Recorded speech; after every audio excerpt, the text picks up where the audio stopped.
जो लोग share market के उतार चढ़ाव से डरते हैं और ज्यादा रिस्क नहीं उठाना चाहते हैं, ऐसे लोगों को म्यूचुअल फंड में निवेश करने की सलाह दी जाती है। माना जाता है कि निवेशक म्यूचुअल फंड के जरिए लंबी अवधि में काफी पैसा बना सकते हैं, लेकिन ऐसे कई लोग हैं जो म्यूचुअल फंड में इन्वेस्ट करने की प्लानिंग तो करते हैं, लेकिन लाख कोशिशों के बाद भी ऐसा नहीं कर पाते हैं। इसके पीछे एक बहुत बड़ी वजह है, वो है आधी अधूरी समझ। लोग अच्छे म्यूचुअल फंड स्कीम की तलाश में इंटरनेट का सहारा लेते हैं, लेकिन बड़े बड़े टेक्निकल टर्म देखकर हाथ खड़े कर देते हैं। अगर आप भी इनमें ही आते हैं तो कोई बात नहीं, आज हम आपको म्यूचुअल फंड में निवेश की ABCD से लेकर इससे जुड़ी टर्मिनोलॉजी भी आसान भाषा में समझाने जा रहे हैं। लेकिन इन सबसे पहले आपको मालूम होना चाहिए कि आप म्यूचुअल फंड में निवेश करना क्यों चाहते हैं, क्योंकि इसी आधार पर तय होता है कि आपके लिए कौन सी स्कीम बेहतर रहने वाली है। कई लोग फिक्स डिपॉजिट का विकल्प ढूंढते हुए म्यूचुअल फंड पर पहुंचते हैं, तो कुछ लोग ऐसे होते हैं जो शेयर बाजार में निवेश करना तो चाहते हैं, लेकिन उनके पास इतना समय नहीं होता कि वो रोजाना शेयरों में उतार चढ़ाव पर नजर रख सकें। ऐसे लोगों के लिए भी म्यूचुअल फंड बेहतर विकल्प साबित होते हैं। कुछ लोग टैक्स बचाने के साथ बेटर रिटर्न चाहते हैं, उनके लिए भी म्यूचुअल फंड अच्छा ऑप्शन होता है। आइए अब सबसे पहले जानते हैं कि म्यूचुअल फंड्स होते क्या हैं।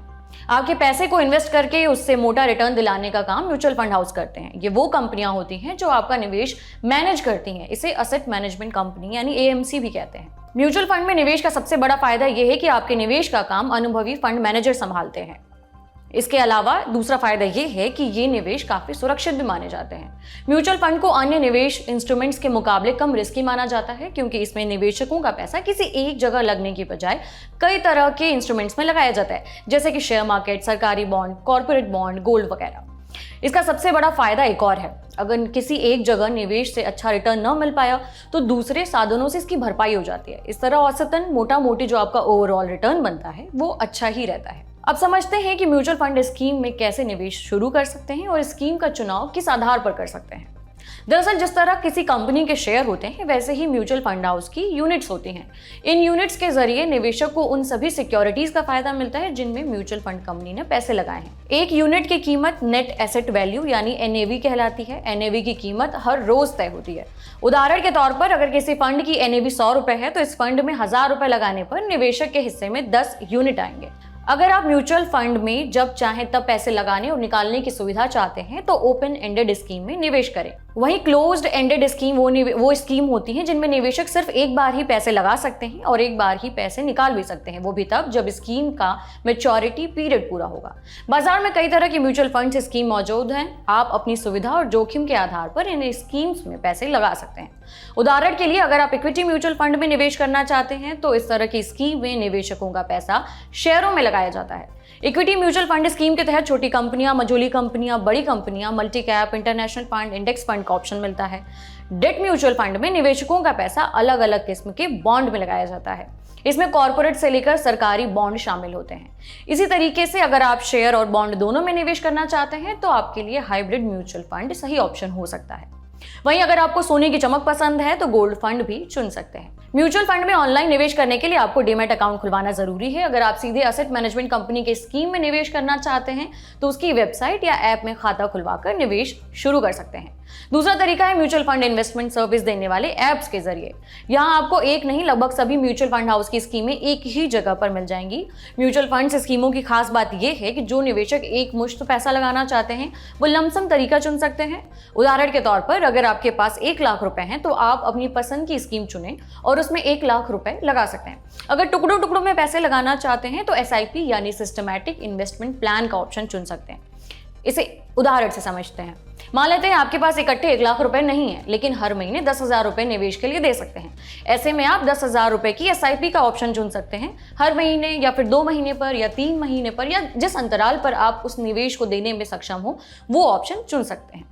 लेकिन जब भी निवेश का फैसला लें, आपको वित्तीय सलाहकार की मदद जरूर लेनी चाहिए। इन्हें रजिस्टर्ड इन्वेस्टमेंट एडवाइजर यानी RIA के नाम से जाना जाता है। लेकिन आजकल लोग फाइनेंस इन्फ्लुएंसर पर भी काफी भरोसा करते हैं, जबकि गौर करने वाली बात यह है ये इन्फ्लुएंसर का खुद उस स्कीम में कोई निवेश नहीं होता है। इसलिए इन्फ्लुएंसर की बजाय एडवाइजर्स या म्यूचुअल फंड डिस्ट्रीब्यूटर्स पर भरोसा करें। Association of mutual funds in India की वेबसाइट पर इन इन्वेस्टमेंट एडवाइजर्स की लिस्ट मिल जाएगी। अगर आप खुद ऑनलाइन निवेश करना चाहते हैं तो 2 तरह की स्कीमें उपलब्ध हैं। एक ही प्लान में आपको डायरेक्ट और रेगुलर म्यूचुअल फंड 2 विकल्प मिलेंगे। जब आप सीधे फंड हाउस से उसकी NAV यूनिट खरीदते हैं तो यह डायरेक्ट म्यूचुअल फंड कहलाएगा। अगर आप किसी ब्रोकर या एजेंट के जरिए वही स्कीम खरीदते हैं तो यह रेगुलर म्यूचुअल फंड की कैटेगरी में आएगा। डायरेक्ट म्यूचुअल फंड स्कीम का रिटर्न रेगुलर के मुकाबले ज्यादा होता है क्योंकि इसमें किसी तरह की कमीशन फीस नहीं चुकानी पड़ती है। हर एसेट मैनेजमेंट कंपनी और ब्रोकरेज फर्म का कमीशन का खर्चा अलग अलग होता है। यह 1% से लेकर 1.25% के बीच में होता है। अब सबसे बड़ा सवाल उठता है कि बेस्ट स्कीम कैसे चुनी जाए। इस सवाल का जवाब आपके रिस्क प्रोफाइल में छिपा है, मतलब ये कि आप कितना रिस्क ले सकते हैं। हर म्यूचुअल फंड के आगे उसका रिस्क मीटर मिल जाएगा, जैसे कि hybrid fund, multi cap, mid cap और स्मॉल कैप फंड ज्यादा रिस्की माने जाते हैं। औसत जोखिम लेना चाहते हैं तो मल्टी कैप फंड और बैलेंस्ड एडवांटेज फंड देख सकते हैं।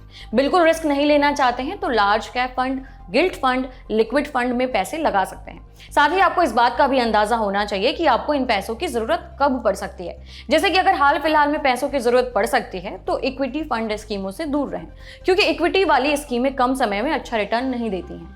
अगर कम समय के लिए पैसे लगाना ही चाहते हैं तो लिक्विड फंड पर विचार कर सकते हैं। इसके अलावा ये भी देख लें कि बीते सालों में उस फंड का परफॉर्मेंस कैसा रहा है। परफॉर्मेंस देखने के लिए एक लंबा टाइम रेंज तय करें। इससे ये तय हो जाता है कि किस फंड ने अच्छा मार्केट वाला समय देखा है और बुरा समय भी देखा है। इस तरह आपको जो रिटर्न दिखेगा वो औसत रिटर्न होगा। अगर फंड ने 3 या 5 साल या 7 साल या 10 सालों में अपना रिटर्न का रिकॉर्ड नहीं तोड़ा है तो बेहतर है कि किसी स्कीम पर विचार कर सकते हैं।